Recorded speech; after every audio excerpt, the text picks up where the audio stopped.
We are live. What's up, everybody? Welcome to the Gouda channel, a channel 100% dedicated to the Arsenal, who, as we all know, are by far the greatest team the world has ever seen. I will not have anybody dispute that tonight.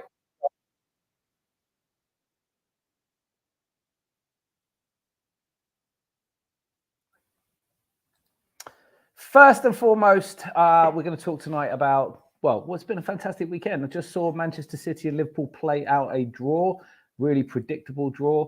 And I want to hear what you think about the very last, almost the very last action of the game, where Doku basically kung fu kicks in the penalty area. Should they be allowed? I thought they weren't. And were Man City therefore very lucky to escape giving away a second penalty? The first one was a very clear penalty that injured Ederson. But a draw is exactly the result we wanted, isn't it? So this weekend has gone exactly how we wanted it to, exactly how it was predicted. And, well, I predicted it. I'm sure most of us predicted that we would beat Brentford. Probably not the circumstances in which we beat Brentford.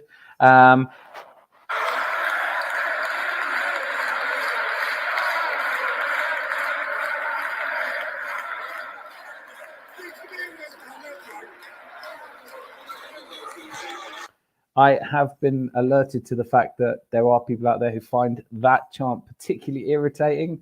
I think it's really funny that Kai Havertz, as disliked as he has been, already has a chant at the club where Lee Dixon, who is a legend, I don't think anyone can dispute that, never did have.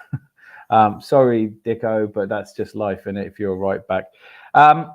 So does anyone, I want to hear from you, does anybody out there still think that Kai Havertz is a waste of money now that he's outscoring Erling Haaland in, well, obviously not totally outscoring Erling Haaland, but Erling, put my correct teeth in, but Erling Haaland has scored 4 goals in the last 5 or 6 games, I think, and Kai Havertz scored a goal every game for the last 4 games, and not just sort of third goal in a 6-0 demolition, fourth goal in a 6-0 demolition. He scored the winner last night.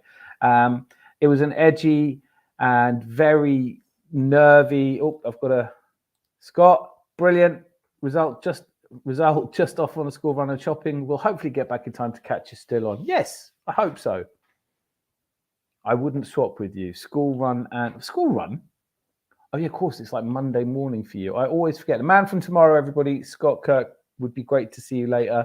Otherwise, I think I might be seeing you tomorrow anyway.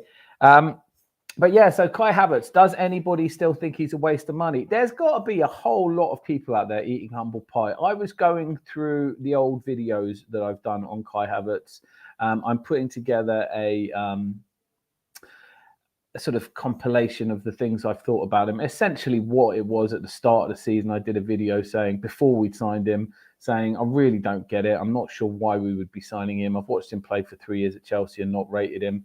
And then it kind of morphed over time, because I do think I'm very old school, and I think that once a player has our shirt on, they are our player and they deserve our support. That's what supporting is. That's what supporters do.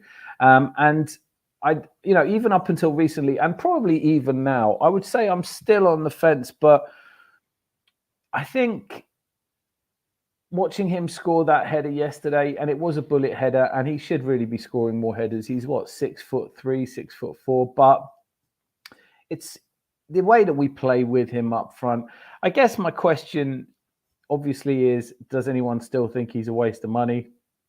Would you still feel like that if these goals prove to be vital in the run-in? And do you, and certainly, when you compare how much they paid for other players who haven't done as well, and Mason Mount always springs to mind, do you still think that it was wrong to sign Kai Havertz? I want to hear from you if you do. Full respect to all opinions on this channel. We just don't have to agree. But Kai Havertz gets us the points. The other person, of course, we do have to talk about from yesterday's game is Aaron Ramsdale. I love Aaron Ramsdale. I think it's conceivable. I said this yesterday in a video. If you haven't watched it yet, then do check that out after this live. And please get involved. Drop a like on the channel. Drop a like on this while you watch it. Let's see how many likes we can get up to. They are the currency of YouTube. So the more likes that get dropped, the more people see the video, the better the conversations we can have.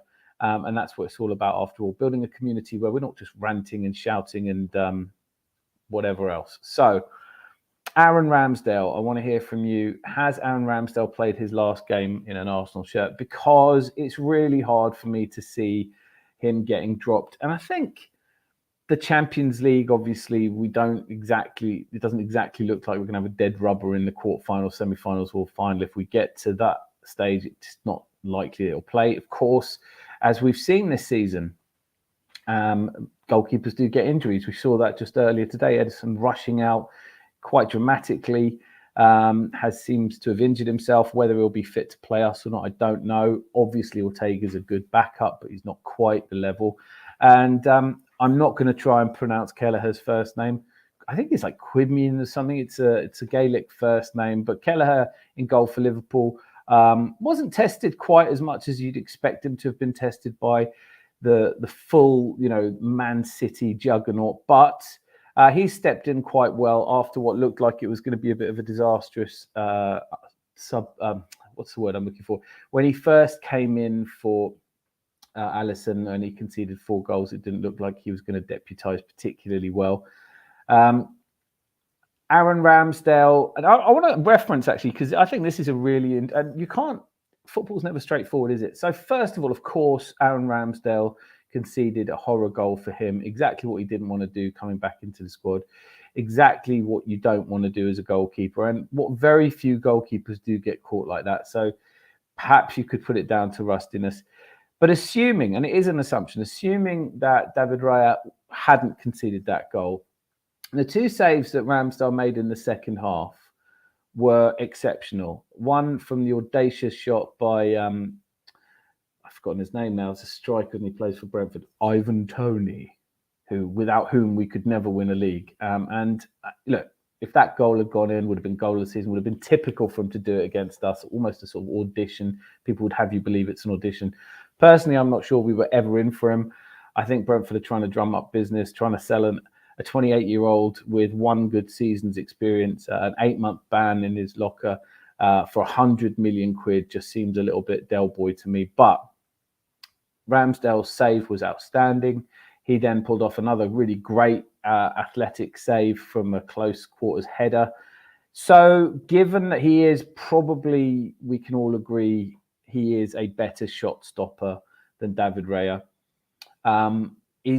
is it true that actually, had he not been playing, so let's say he gave away that goal, but he saved 2 goals, could conceivably the game have been different?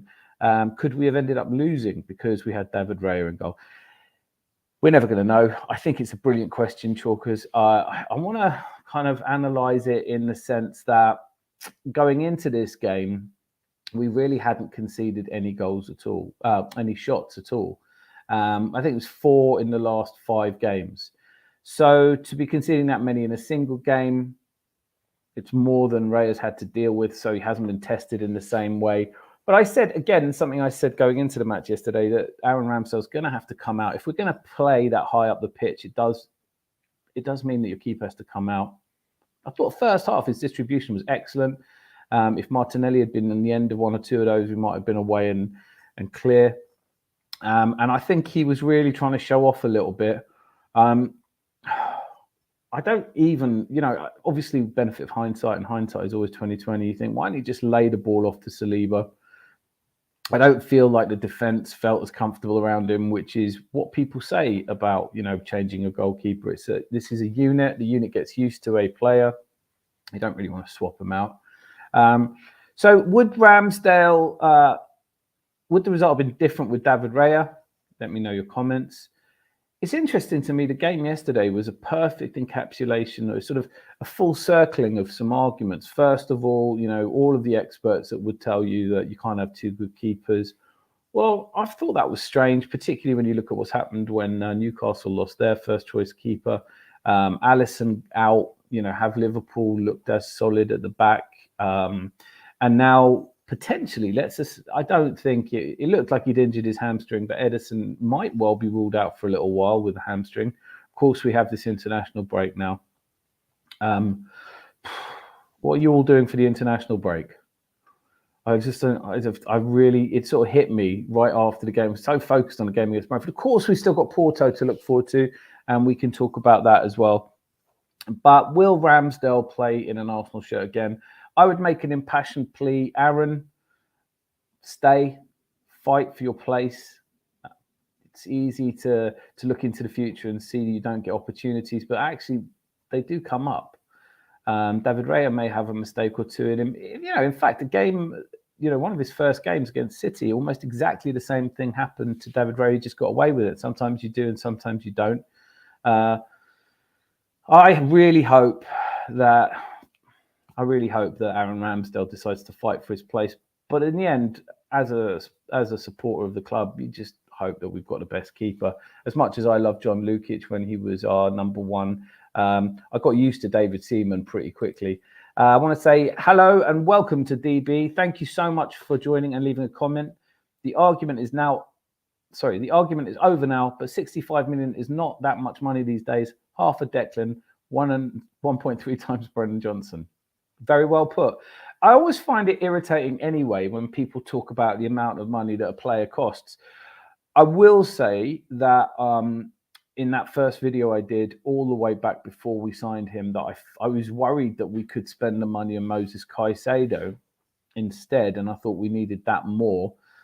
But now that it's a very real question I want you guys to help me with. I really want to know, do you start Kai Havertz or Gabby Jesus? Because joking aside, all right, Erling Haaland is a goal-scoring phenomenon, and Kai Havertz is not yet, and I doubt he ever really will be in the same way. But Gabby Jesus is not free scoring. I think in the bringing him on, he hasn't quite looked up to it. So is it realistic to expect Kai Havertz to be dropped for Jesus? And do you want to see Kai Havertz in that 8 position again when Declan Rice is so much better at it? We have Jorginho and, of course, Partey coming back. Lee from Football Dad's Army, he's too good to be a second choice keeper, unfortunately. I think that's it. Yeah, I totally take your point.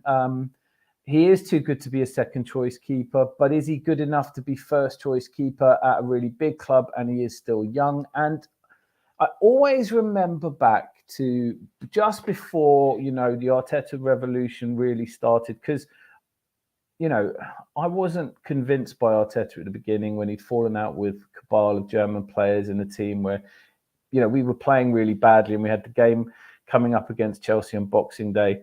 Of course, history records we won that game and we went on a run after that, and we've been improving steadily ever since. But I was listening to Arsblog on Spotify, which I think is a brilliant podcast. And they were talking about Kieran Tierney. They were saying how great he was. And although we didn't really have any cover at left back, how times have changed. Not. But they were saying, like, who would want to sign for Arsenal? And I can't even remember who they were talking about, but who would want to sign for Arsenal when there's such a good player up there and you're never going to get game time? And I think if you're a professional athlete, if you're an elite sportsman, you shouldn't be looking at it thinking, I've got no chance. Ramsdale trains with Raya. I don't think that Arteta has shown that Ramsdale couldn't work his way back into the team.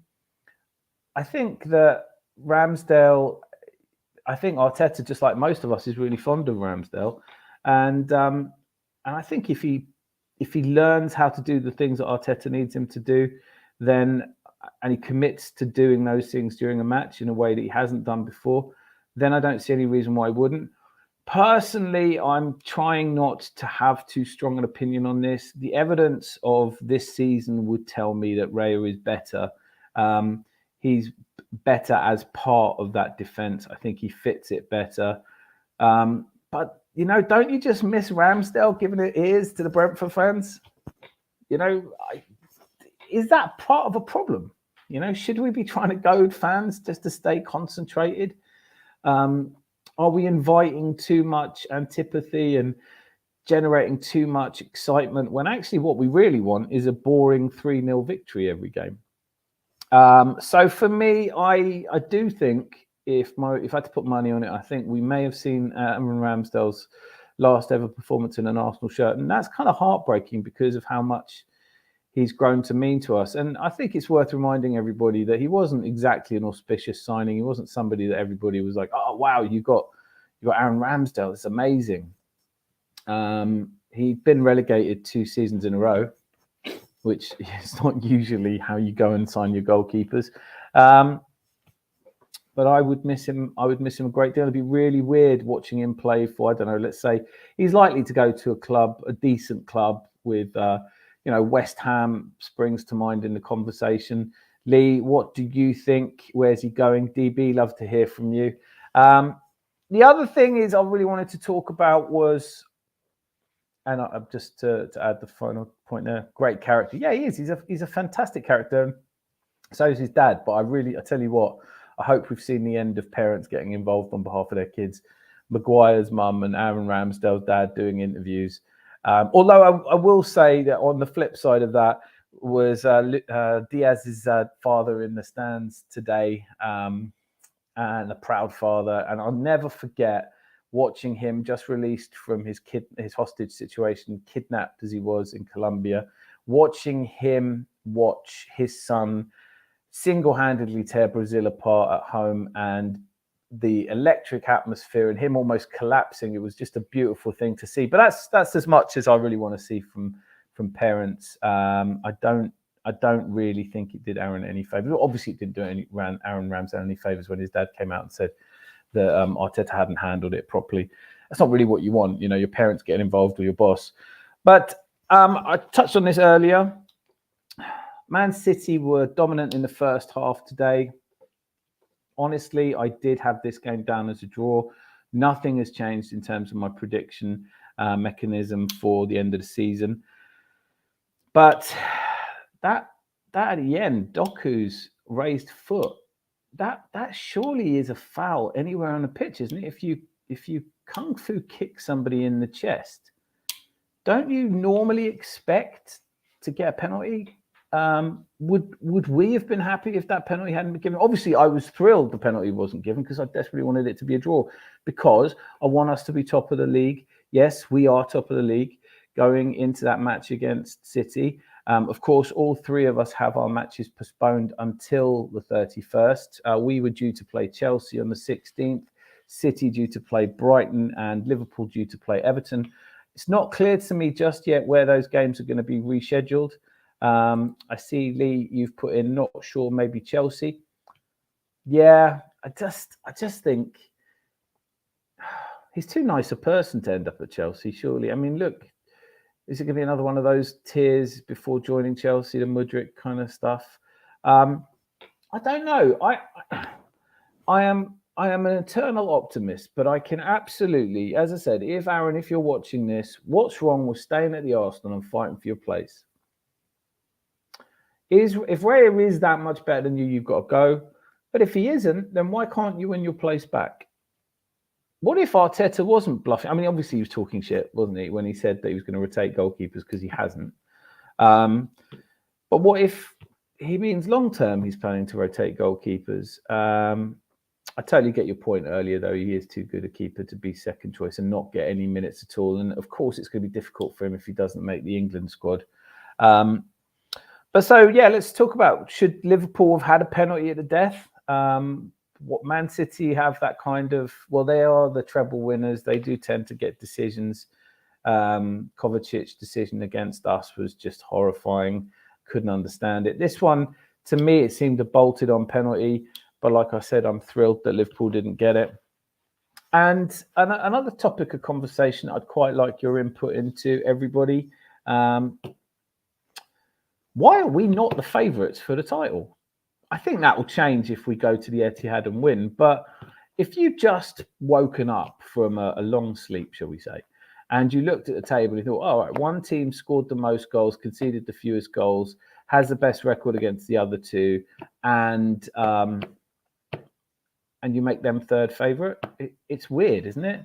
Lee, you've come in with definitely a penalty. Yeah, it's definitely a penalty. I think I would be incensed if that had not gone for us. I haven't had a chance really to go through. I saw a very quick Mark Goldbridge stream. He was saying the same. I've got to be honest, watching it live, I'm obviously not unbiased. I'm not objective about it. I was just glad that it wasn't a penalty, but it definitely was a penalty. And I also want to just chat about... should Kai Havertz have been on the pitch yesterday? And I tell you what, it's funny, isn't it? Thomas Frank, even though their first game was against us and they beat us in that really frustrating post-COVID away game, I've always liked him. I've always had a soft spot for him. But I've noticed watching Brentford, definitely the game they played against, the game they played against Man City and the game they played against Tottenham, there's shithousery from them. You know, I'm thinking really of Neil Maupay trying to wind people up, but the falling around, the time wasting, and then for him to come out and do a press conference, you know, which was basically salty, wasn't it? It's just like, Kai Havertz shouldn't have been on the pitch. Yeah, and we might have had a penalty. And if some butts were pots and pans, then we'd all be tinkers, but we're not. So get over yourself, especially Galling, given that this is the man who, when VAR had forgotten to check a phase of play in the fixture between us last season at the Emirates, Brentford were given a goal that should not have stood. And in his press conference afterwards, he said, these things happen. No, they don't. They shouldn't, and they don't happen. I'm getting distracted by. Hello. It did go for us. I mean, the weekend's gone for us. The weekend has gone for us. I've got no complaints, but it does make you think, doesn't it? Let's. Honestly, I didn't think either of the two penalties that we had a shout for yesterday were serious, but who knows? Another day they might have been given, and honestly. Oh, hey, DB, you're killing me. You're watching whereabouts in the Caribbean? I've only ever been to Barbados, but I would swap the weather. It's a little bit miserly here. It's cold. It's grey. It's a Sunday night. You've still got the Sunday afternoon. Whereabouts in the Caribbean are you? And thank you so much for taking time. What a brilliant place to watch this from. We've got people from all over, haven't we? Glenn, of course, in Ohio, around the middle and high on both sides. If the Trossard penalty had been called, Havertz wouldn't have gone down so early. Yeah, listen, I think you're right. I think there's a certain amount where you just absolutely think, why aren't you giving these? The Trossard one for me was a penalty. I do always make, the caveat is always I'm not exactly unbiased. I'm a gooner. Give me all the penalties. Kai Havertz. How do we feel about Kai Havertz tripping the way he did? It's not great, is it? I'd like to never see that from an Arsenal player. But I totally agree with your point there, Glenn. That had the one been given, he probably wouldn't have. And look, it's a little desperation. And I think on a positive note, it totally speaks to his desire. Now, what's funny for me is I did a video. As I said, I'm creating a playlist, a compilation of all the videos I've done about Kai Havertz, and a playlist so that you can watch them in order. And I haven't really so much changed my tune. I did a really honest one before he signed saying, I just don't get it. I can't see this. But even in that video, I kind of said, look, I'm basically not an expert when it comes to it. I trust Arteta's judgment. He gets it right. I wasn't hugely impressed when we signed Ramsdale, and now look where we are talking about how we don't want him to leave. Spurs spoiled my buzz. Yeah, this is another one. It's another one. Like, it's what I was saying about this weekend. Do you know what's really fascinating for me is how many people have had such strong opinions which now don't look so good. And I wonder if we're going to get an outpouring of people saying, I'm sorry, Kai, I was wrong about you. Sorry, we don't need Ivan Toney in the team. Sorry, I can see the process. I do think we've got a chance of winning the league. This manager isn't done. And for this one, Unai Emery isn't a better manager than Mikel Arteta just because he, had that early season success. I do still think he's a good manager. I didn't see the last two goals. They must have been really late in the game because it was proper boring. I mean, to be fair, I thought the John McGinn sending off was a clear, straight red, and they definitely did play well against them. If Gabby M is out on Tuesday, then Gabby on... Oh, yeah, it's a really good shout. Jesus on the left and Kai in the middle. So coming back to the question I asked earlier, do we think that can you drop Kai Havertz goal a game, which is something that Jesus, you don't expect from him, and he's not going to do. But then at the same time, with Jesus, you get the kind of performance. His last performance in the start for us was the game against Nottingham Forest, and it was a goal and an assist, and he took his goal really well. And if you trace back our successes since then, it was him taking the shot on, putting it through the keeper's legs when we were still a bit shot shy. We'd scored 5 past Crystal Palace, but we hadn't started to embody this free scoring team that we're now used to. Although I say that after we really struggled to put 2 past Brentford yesterday. I would, at risk of repeating myself and boring everyone, well, you can always tell me if I'm boring you. Why are we not trying Emil Smith-Rowe in his left side? I mean, he's a great player on the left and has been. Doesn't seem to trust him in the 8. He doesn't want to play him on the left. Odegaard's captain, so he plays every game. Emil Smith-Rowe doesn't even come on when Odegaard comes off. Starting to look about. I took a screenshot of a moment at the end after the match where all the players are celebrating. Emil Smith-Rowe, Ramsdale, and Eddie Nketiah and Nelson are all celebrating, and I just thought that picture. I think come summer, they might all be in different places. I honestly can't see a future for Nelson and Nketiah. I don't think it would be fair to keep Emil Smith-Rowe if he wants to go. But seeing him smiling on the bench, and that's another thing, we're getting used to. Seeing Raya on the bench as soon as Ramsdale makes that mistake, it's just constant, isn't it? The sniping and the nonsense. I do think that Jesus' versatility is useful. I think Porto's. I said it. I think on Saturday that there are different games. And when I knew that Martinelli wasn't going to be playing against Brentford, I didn't think we'd miss him overly because he has so far this season played really well in games where he has had space to run into. The Sevilla game, obviously, with a wonderful pirouette by Jesus releasing him. There have been sublime moments, and he's been, he's electrifying pace. He's keen to get at teams. He doesn't leave his fullback alone. All good. But when it's congested, and I really thought the game against Brentford would be more congested than it really was, then maybe he's not tricky enough. And I thought Trossard was probably a better shout. But I think against Porto, we may be facing a similar thing. And I like the idea of having Martinelli to come on. Cayman Islands. I'm super jealous. I'm super jealous because all I know about the Cayman Islands is it looks absolutely stunning, and I've not been. And thank you so much for the great channel. It's a great channel because people like you come along and watch and get involved. So thank you, and I hope that you stick around and watch lots of videos and put thumbs ups on things. It makes such a difference. If you haven't clicked like yet, people, let's get clicking on the like button. The other things that I wanted to talk about. Nothing really is as important to me as the fact that we are top of the league and seem to be flying under the radar. People are at least acknowledging it's a 3-horse race now for the title. But I do find it super weird that you could be top of the table, have more points, better results against the other 2 teams, conceded the fewest goals and scored the most goals, and yet still be third favourite. And I know it's really tight at the top. And I know that this will largely be down to the fact that Man City are expected to get a result against us. But all season, I feel like people have been telling me what's going to happen based on what Man City always do. And they haven't been doing what they always do. They haven't looked impressive. They have been getting, doing the business, have been getting the job done, but they still haven't looked like a side that you'd really fear. Everton at home, yeah, they got the 2 goals, Haaland scoring. Chelsea at home, of course, was a draw for them. Don't get me wrong. I've got it down as a defeat. Honestly, I've got us losing there. But what if we did get a draw?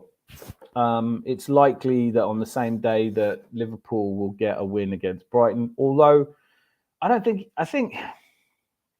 injury problems for Liverpool at the moment. It's incredible that they've gotten through this spell of injuries and something like a full strength side. Szoboszlai, it's amazing. And even when you talk about them being a full strength side again, how little time those players have actually played together.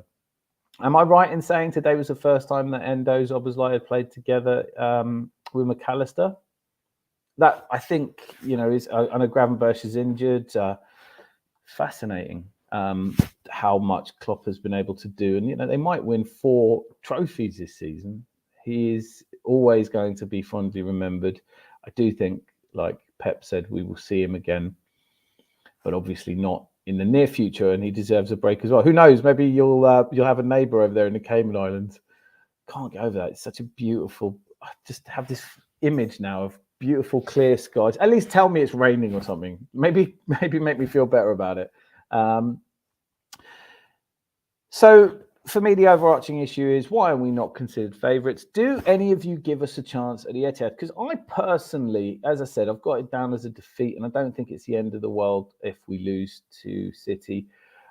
The slight concerns I have in making us favourites are, of course, the run-ins. As I look at the run-ins, the relative run-ins of the teams, it's worth just going over that now quickly. As I said, our match against Chelsea has been postponed, as has City's match against Brighton, and Liverpool's away game at Everton may now well be pushed later into the season. Could come in around the end of the last 2 or 3 fixtures. So the next fixture, obviously, for Man City and Arsenal is each other at the Etihad, whilst Liverpool go to host Brighton, which is going to, I think Brighton are exhausted from, well, they're both exhausted from Thursday night football, and we know a lot about that. Then we have a game against Luton. Then City play Villa at home, and yeah, the buzzkill of the weekend was definitely watching Tottenham batter Aston Villa. And Liverpool have Sheffield United at home, so yeah, we've given them 3 points for that. The week after that, we play Brighton. Our run-in is Brighton, Villa, Wolves. So Brighton away, Villa and Wolves at home. Spurs away. Spurs, imagine if Spurs are the team that beats us to effectively end our title aspirations. Can't bear the idea of that. On the flip side, I know it's highly unlikely, and I mean highly unlikely, but what if somehow our visit to Spurs is the game that clinches the title, so that we've won 3 titles at their stadium whilst they've only ever won 1? That would be great, wouldn't it? City's run-in after they've played us and Villa is Palace away, Luton at home, Spurs away, which is always a bit of a wobble for them, and Forest away, Wolves home, Fulham away, West Ham home. The problem with that run-in is it's unlikely any of those teams are really going to have anything to play for. Although with West Ham, you never know. West Ham, Wolves could have European aspirations still on the cards. I hope so. Liverpool, on the other hand, have Sheffield United at home, Man United away, Palace at home, Fulham away, West Ham away, Spurs at home, Villa away, which is always tricky. I mean, we lost there, City lost there, and they end the season on Wolves at home. So, who knows? If we do that, if we do what Liverpool did, we have a good chance. I agree with you. If you didn't know all of the narrative around City, if you didn't know that they win every game at the end of the season, you'd look at them playing recently and think, yeah, they don't look all that great. I don't think they looked miraculous today. I thought Foden against Man United was outstanding, but maybe, I don't know. Well, I've got a message here from TON. How come you don't do a live watch along during Arsenal games? I think that would be really good. Just an idea. Thank you for this question. I watched the Brentford game with my stepson, and my reaction when that Kai Havertz goal went in was loud, excitable, and frankly ridiculous. And when I'd calmed down enough, I looked at him. He's 15, and I said, "That's why I don't do watch-alongs." And he laughed. And it was like, "Yeah," all that. I just wouldn't enjoy the match as much, I don't think. I want to do more pre-match ones and post-match ones. So just let me know what Listen, I love talking to you guys. I love the channel. I love talking about Arsenal. We're on top of the world at the moment, so I'm definitely not ruling it out. But I don't think I'm the guy for watch-alongs. I think you want... I know Lee, you've done a couple, haven't you?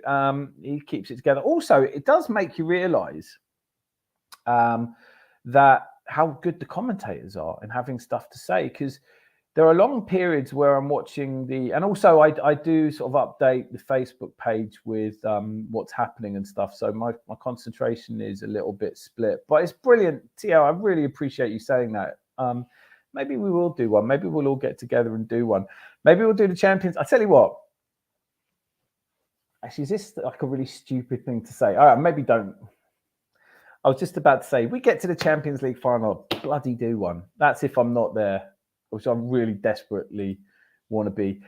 Lee, you're doing them. Maybe I'll jump on one of yours. Looking at it, which games? Yeah, let's do a group watch. Glenn, it's a good shout, man. But I have to say, watch-alongs, I get like there's a really moment when make the calls together. Yeah, listen. I'm totally game. Listen, I'm up for it. I am up for it. But maybe not like the decisive league. Do you know what I mean? Maybe if it's a dead rubber, maybe a charity shield, something like that. Hopefully, we're in that. Make the calls together, do one together. Yes, you've started something, Tio. Let us know if you want to be on it. Post-match lives will be better for significant games such as a Porto game. Definitely want to do one Tuesday night. Tuesday night is becoming... Oh, Chalkers. I don't know if you heard. I don't know how you would have done if you've only just joined. I discussed your point about would the saves have been made by a shorter David Raya? It's an interesting question to me. Could it be that we would have lost the game because we had David Raya when actually your gut is telling you that we weren't in that situation because of Ramsdale's foolishness? But yeah, post-match lives would be better for... I'm really looking forward to doing a post. And I think the other thing I said in the video, which Sean agreed with me on, so I'll just put evening all from Chalkers. Evening! And you've just distracted me, Chalkers. Do I remember the Fulham goal? Yeah, no, I do. What do you mean this season? The one that Saka's back pass that that he was totally out of position for? Yeah, I do. I listen. Ramsdale's got a mistake in him, and I wish he didn't have.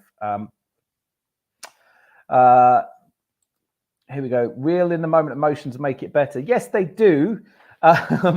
But I would have been a bit embarrassed, if I'm honest. And it's funny because my other stepson and my partner were watching, just occupying themselves in another room. They're not quite as into football. And they heard me and were in no doubt as to what happened. And it's strange. I lose the ability to censor my expletives. So, which not that should be a problem. It's a grown-up show. You're allowed to swear. I don't have a problem with it. Remember the Fulham goal? I do remember the Fulham goal. As I said, what do you mean by that? Though? Are you saying Ramsdale's rubbish and he should be sacked or sold or whatever? Quick, type in the comments, everyone. Ramsdale or Raya? Because I think this has changed, and this is the kind of thread, the interlocking thread of the weekend is how many things that Arteta or that were said about us as facts shouldn't have done what he did with keepers. It's unsettled both of them. Best defense in the league. Needed to go and sign a striker, and we didn't. Best attack in the league. Kai Havertz is a waste of money. Currently outperforming, people like Erling Haaland, who for me doesn't I would love to. If any of you are lip readers and watched the Man City Liverpool game, please tell me what Kevin De Bruyne was bitching about. He's one of the greatest midfielders, but wouldn't you just want to occasionally hit him with a pillow or something? I don't know. Raya, that's Lee, Football Dad's Army. Rare for me, but Ramsdale did some great releases. He really, really did. And actually, I have to say, I thought as an audition for trying to win your place back, he was doing brilliant throwouts. But maybe the real problem is the fact that he tried to do the long kick when he should have. There were a few long punts up the field as well, which I didn't hate. It's more like football way back.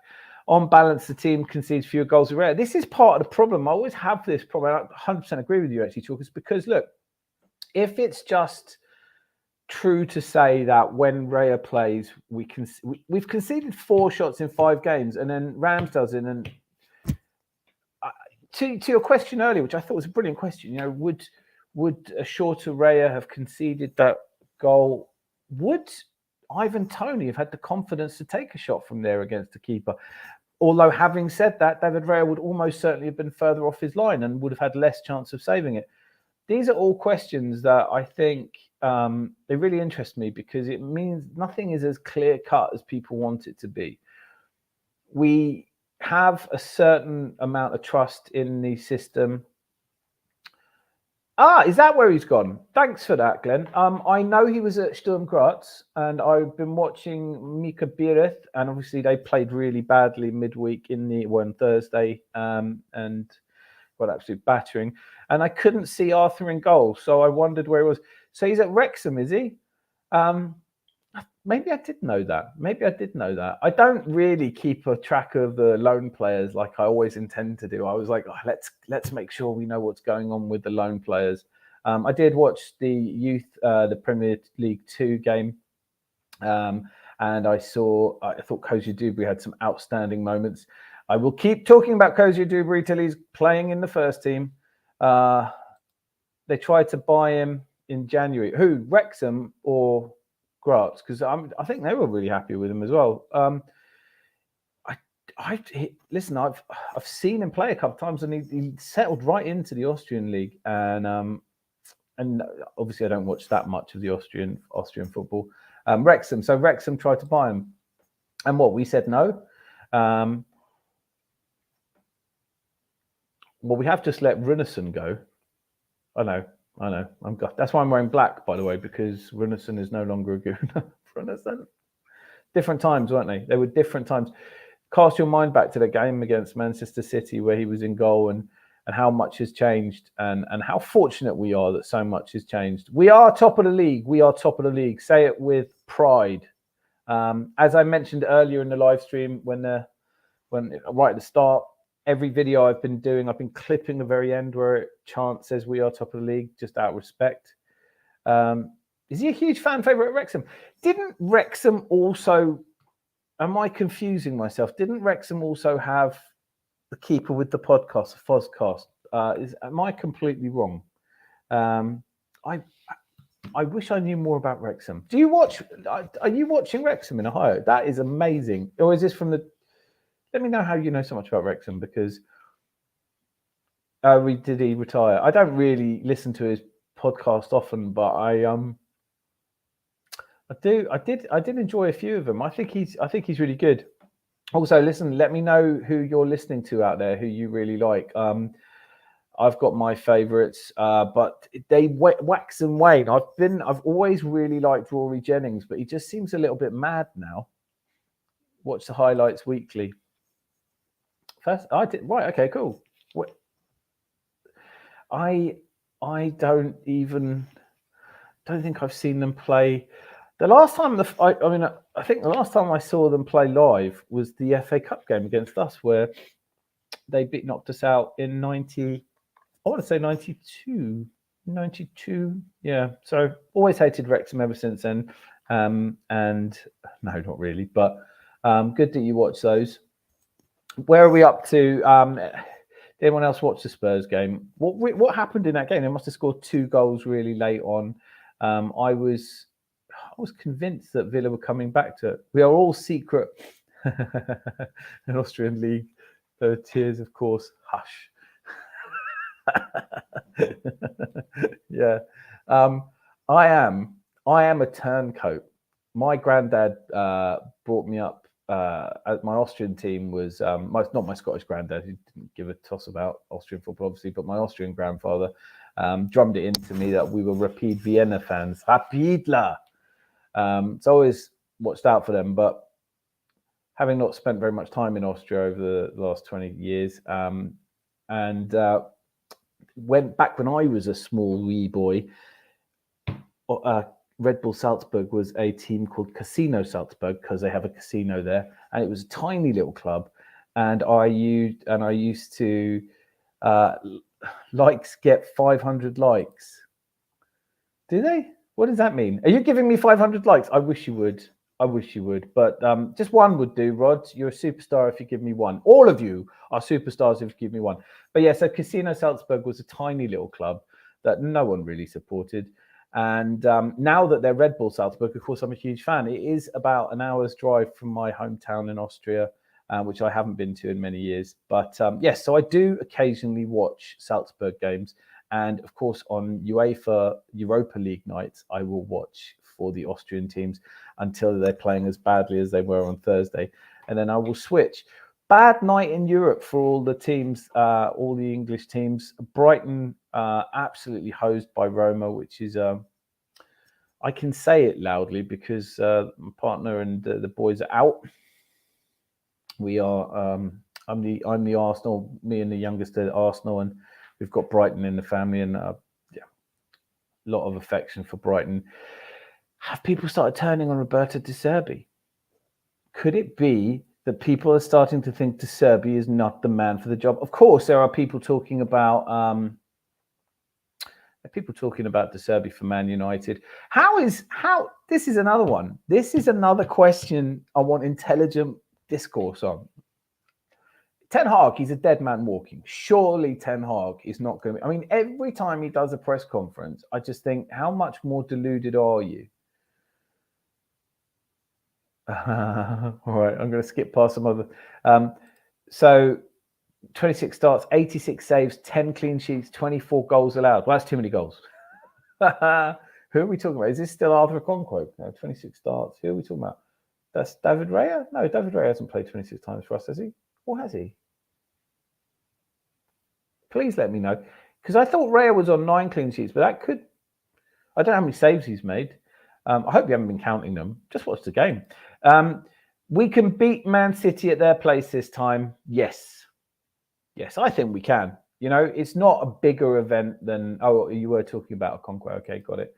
DB, I totally agree. It's not, for me, a bigger event than Anfield 89, Old Trafford 98. I have this image in my head I want to share with you of Martinelli released by Declan Rice, or probably Jorginho, running on goal from the left and slotting one a la Mark Overmars in 98 to get a goal in the 80th minute where we win the game, and now they're going to believe us. And I don't really want people to believe that we're going to win the league. I like it that they don't think we can. We're just quietly getting on with business.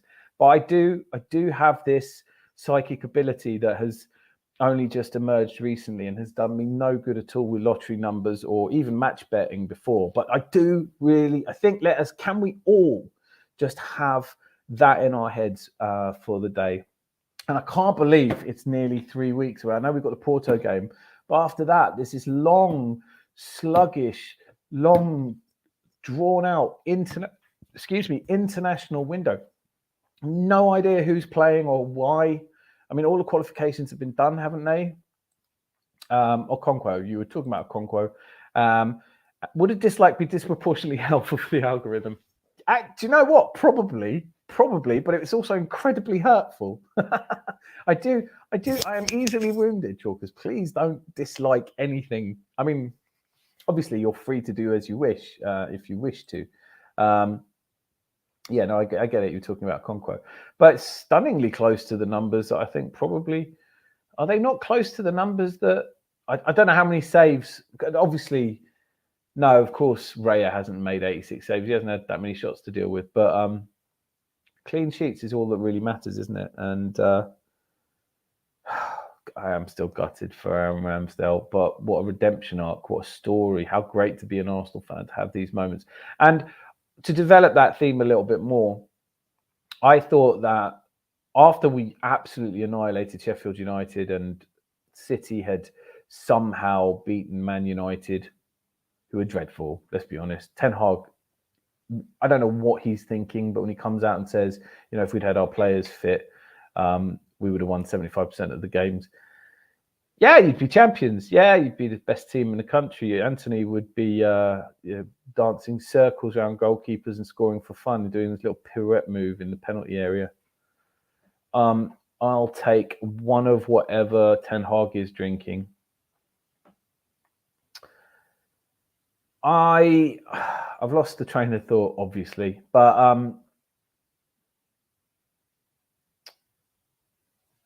I think what I was going to talk about, well, I mean, let me just rant on about Ten Hag a little bit more, than unless anyone can somehow mystically know what I was talking about. Ten Hag and Manchester United being dreadful. I know that was the kind of sentiment I was going for. Yeah, no, it's completely gone. How about the Raya picks up an injury? We pick up 3 points at the Etihad and Rambo saves a penalty. Yeah, I think mine's more likely, but I like yours. How about this? Raya picks up an injury. We pick up 3 points at the Etihad and Rambo saves a penalty. I do think that one of the things that everybody overlooked was Arteta saying it's good to have a backup goalkeeper who's really good, right? Because if you've got a backup goalkeeper who's really good, then if your first choice keeper goes out, i.e. Pope at Newcastle, you don't start shipping more goals than Sheffield United. Goalkeeper's a really important position. And I think, to come back to your point earlier, it's really interesting to me because David Raya comes in and doesn't really play outstandingly well, but we don't concede many goals. We over-celebrate. Oh my God, do you know what? I over-celebrated yesterday. I think I've had a cold all weekend and I almost stripped my voice completely over-celebrating yesterday. And the reason is, and I've said this before, the reason for the over-celebrating is literally just when you watch games like Southampton last year, peter out, and you know the abject performance against Brighton, and then obviously you're watching these games. You think surely in a minute we're going to come through. We're going to score a goal. We're going to do this, and then we don't, and it's a disappointment. You carry that disappointment. We all carried the disappointment of last season. So that every moment this season where it's felt like we might be experiencing that again, the game against Fulham,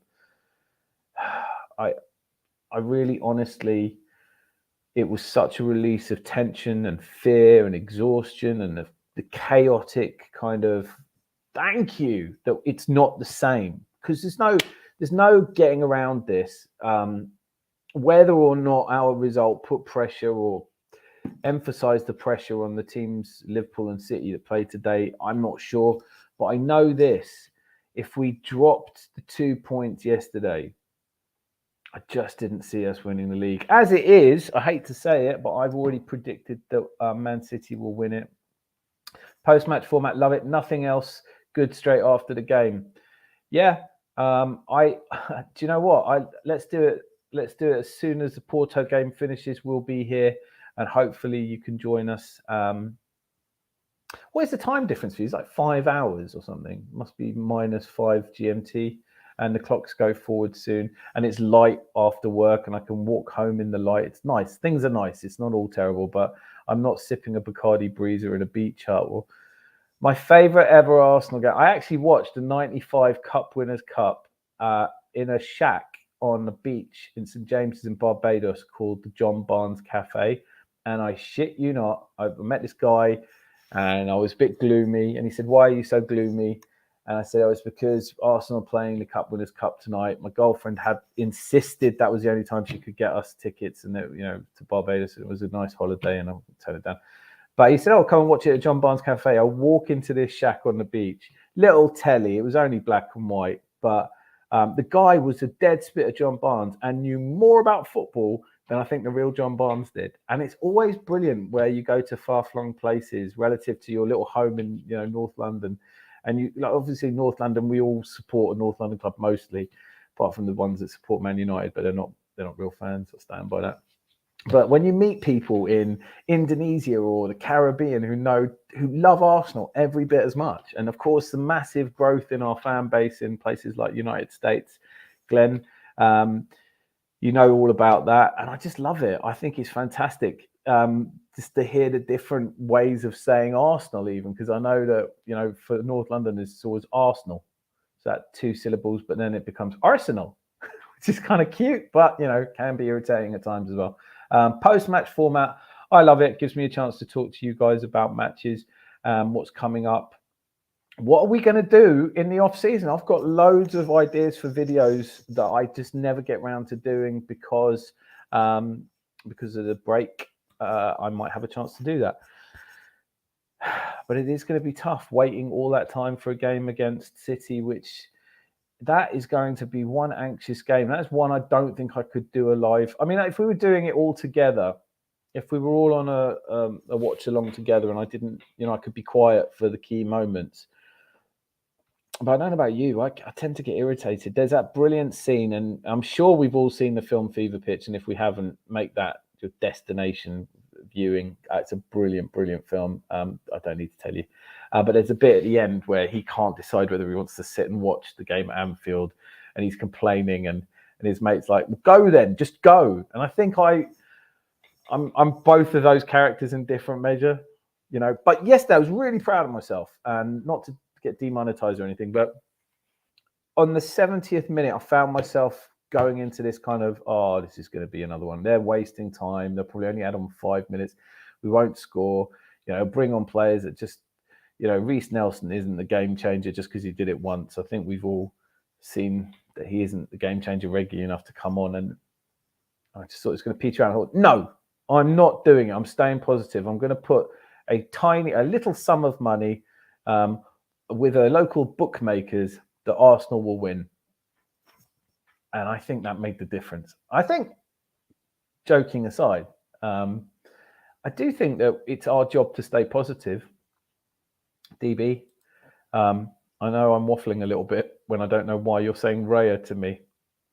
Oh, is that from earlier? Are you saying Raya? Okay. Yeah, I think we're all Raya now. And who, be honest, can we all be honest? Did some of us change our mind? Because I don't think I was ever 100% one way or the other. I thought that Ramsdale needed to do something wrong to get dropped.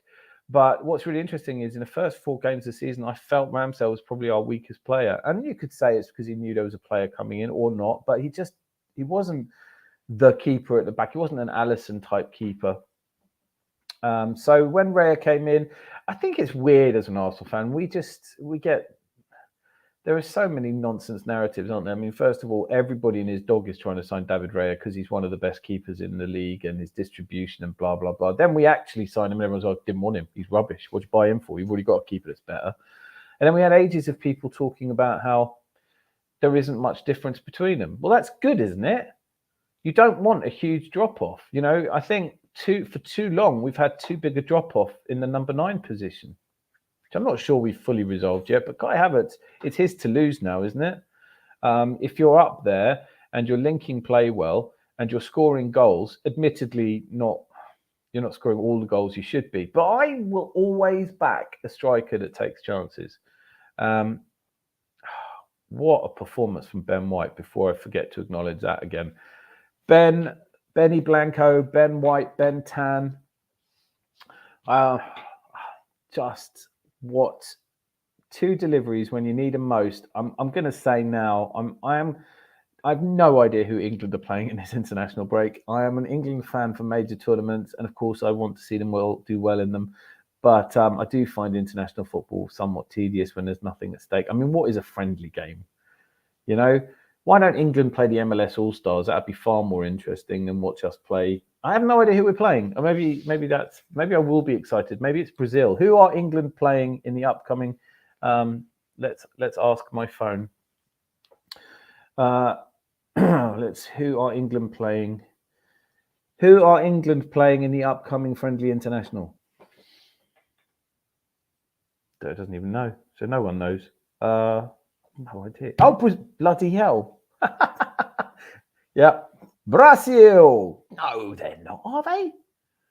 How bad? I don't know this. Did anyone else know this and is just sort of tutting at me now? Do we all support England? Blah, blah, blah, blah, blah, blah, blah, blah, blah, blah. Nation ranked alongside blah. Yeah. 5-time World Cup winners Brazil will visit on Saturday, the 23rd of March. Brilliant. Brazil are shocking at the moment. We should beat them. No? Will Martinelli start up front for them? Will Jesus play? Richarlison going to be fit for them? All these questions and more that really are just ways to distract ourselves from the inevitable countdown. We have the Porto game to look forward to, people. David Raya's in for that one, surely. Would you play Zinni if he's back? He did come on. What would you play Zinni if he's fit over Kivior? I think Kivior had some moments in the game. He's not necessarily put a foot wrong recently, but is he our first choice left back now?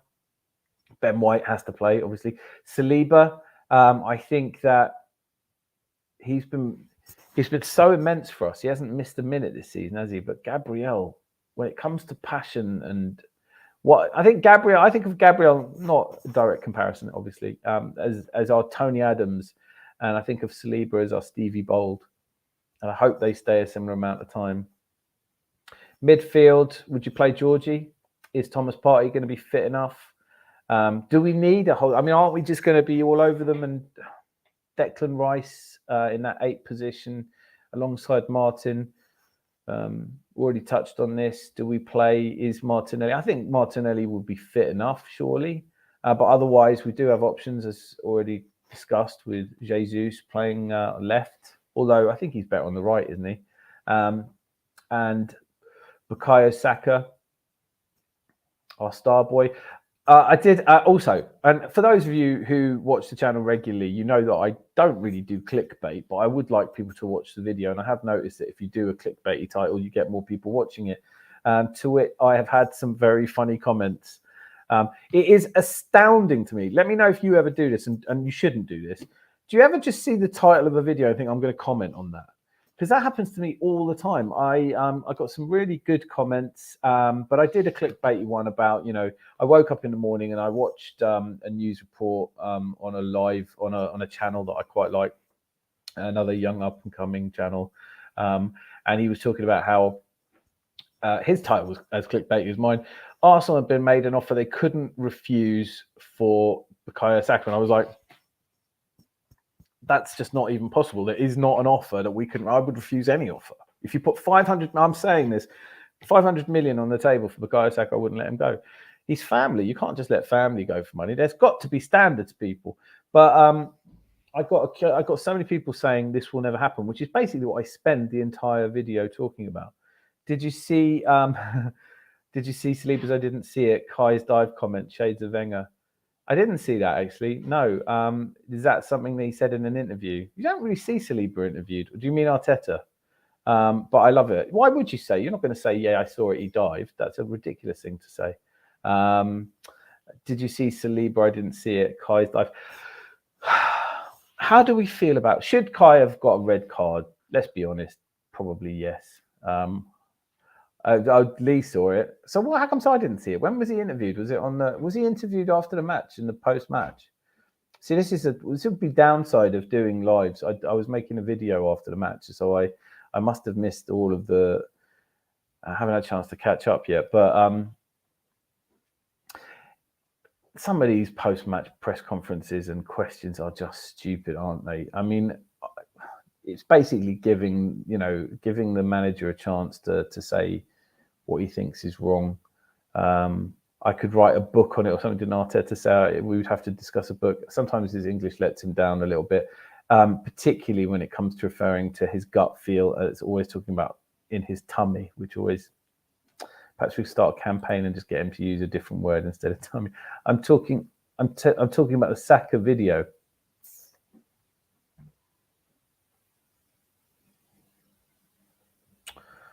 Well, I'm a little bit confused now. Saka's video of what? When he was watching the message from Wenger, or... I'm confused.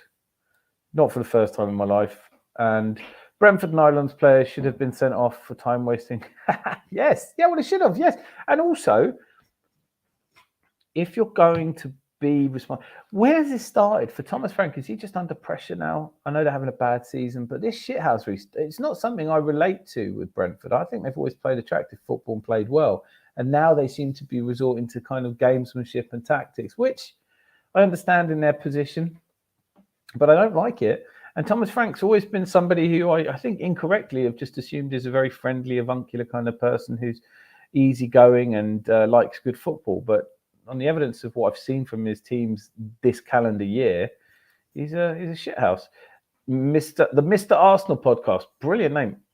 Evening. You must drop a link for your podcast. I'm always interested in other podcasts. Where we go. So listen, guys, I really appreciate you helping me because when I don't know what's going on, you're so kind and typing away. The one where it was an offer we can't refuse. Oh, is that what we're saying? I'm talking about the second video. I saw that. Did you see that Saliba's comment? I didn't see it. Kai's dive comment. That was what I was talking about. I saw. Oh, you said I saw that one. Talking about my video. All right, we're all up to speed now. Thank you. Thank you for watching. Hope you clicked the like. Now, I thought Brentford put in an immense fight last night. Yeah. I think that I think they're better than we saw from them yesterday. That's all. I don't think they're a bad side at all, and I think that I thought they played really well against Man City as well. They played really well against Tottenham. They've been playing really well, and I think sometimes your variance goes against your expected results. Leek Shilly, thank you for joining us. I personally don't think we over celebrate. We have won some really important games to bring us back into the title race. The players and fans are hungry for success. Yeah, I think we're all going to agree with that. Absolutely, 100%. I think that if you start telling people how they can enjoy their celebrations, there's something wrong with your life, not theirs. Celebrate however the hell you want. I know I over-celebrated yesterday when that goal went in, and I hope you all did as well. Mark, great to see you again. It was not a dive. Okay. I'm assuming you've seen it more than I have, because what I saw was a dive. Like, I've got to say, I didn't touch him at all. But, you know, like I said, I haven't gone out of my way to watch it a lot. And they were cheating. I thought it was a great dress rehearsal for the game against Porto. We know that's what that Porto are going to do. We know that we're up against a team in Porto who are going to be every bit as time-wasty, divey. And look, the name of the game is getting through to the next round. I get it. The name of the game for Brentford would be get a valuable point. They're not that far off the relegation battle. And I've got to say, on recent evidence of their shithousery, I hope they do go down. I'd much rather see Luton stay up. Their performance against Liverpool was a joke, though. Yeah. I mean, yeah. Here we go. The ref had an awful game yesterday. We should have had 3 penalties, and he kept letting their players fall to the floor. All game players received treatment, but didn't. I know. There were all these mysterious injuries, weren't they? Absolutely bullshit, frankly. You know, like all this rolling around and injury. And to be fair, they added it on, but then they added on time in the injury time, and just saying, oh, we could be here all night watching this. To be honest, I didn't think they were going to equalise once we went 2-1 up. Okay, so Havertz's leg brushed against the Brentford defender. It wasn't like he fell to the floor with zero contact. I totally take your point. I'm certainly not disagreeing with you. As I said, I haven't seen it enough to have a really valid opinion on this, but I will also add that you use the word brushed, right? So typically when you brush past someone, it doesn't send you hurtling to the floor. Or at least it doesn't me. Would we have been happy if one of their players had done it and they were on a yellow card and they weren't booked? Never going to agree with all of the decisions. The Mr. Arsenal podcast, the ref had an awful game. Should have had 3 pens. I can't remember the third one. I remember 2. I remember the shirt pull, which you really would have had to have a telescope to see. And I obviously, the Trossard one, which frankly, I'm really sick of these kinds of things happening to us, because you think, the commentary is always so desperate not to create a scene. So they'll say, well, he hasn't really pulled him. You're not supposed to be pulling them at all. Well, he didn't pull him very hard. It's like, you're not supposed to grab someone's shoulder and pull them back when they're in the penalty area. And the strength with which you do it shouldn't therefore be a big issue. But it apparently is. And as you say here, Havertz's leg brushed against the Brentford defender. So it wasn't like, I think it would have been an incredibly harsh decision to give a penalty, and it would have been an equally harsh decision. And I don't think you can send him off, because he could have easily felt like he had some contact and in the penalty area. Let's be honest. Kivior tackled off the ball by Tony. All right, that rings a bell, but that other thing about watching these matches, I haven't watched it back yet. Normally, I have to watch the matches twice just to get everything that happened, because I am so emotionally invested. I'm sure we all are, but well done for you for remembering that. I'll have to go and check it out. Remember, listen, things Man City players get penalties for is not comparable to what Arsenal players get penalties for. we do not get the same level of referee assistance as they do. And I think if you wanted proof of that, you would have watched the game earlier and you would have seen the Karate Kid docu. It was just quite blatant and not given. But it is now 8:10. I thank you all for having joined us. I've really enjoyed it, and I hope you have too. Anyone watching after the event, much love to you. Don't forget to hit like, make it the first thing you do. And don't take Chalker's advice that actually for the algorithm, it probably is slightly better to leave hateful and hurtful comments and press down.